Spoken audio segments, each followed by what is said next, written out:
Thank you. You're welcome. President Obama is getting what experts like to call a bounce from the bin Laden strike, a few extra points in the poll numbers. But will that translate into success in other problem areas? White House correspondent Wendell Goler takes a look.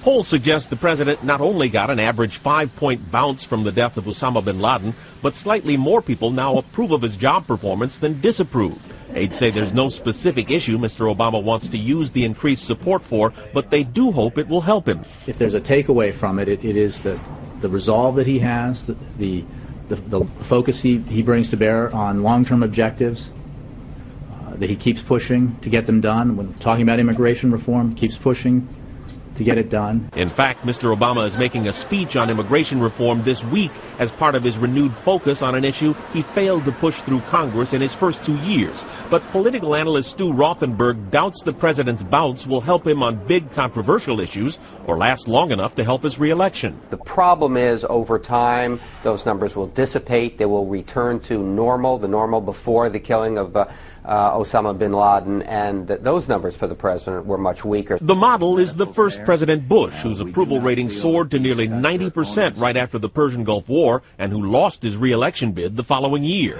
when Bill Clinton successfully focused the debate on the economy. Virtually all the Republican wannabes for 2012 are following the same approach. His biggest vulnerability will be the economy and high prices. He has no policies that are going to turn this economy around. We have crushing levels of unemployment. It's almost unbearable for so many of our fellow Americans. Still, analysts expect the president and his aides to remind voters frequently that we got bin Laden on his watch, just as he spotlights troop withdrawals from Iraq and Afghanistan. Rothenberg says it gives him cover on two fronts. I think it certainly helps the president on foreign policy and national security. It just makes it harder for Republicans to attack him. It also makes it harder, frankly, for Republicans to say he's indecisive. The problem is the top issue for the entire country is the economy and jobs.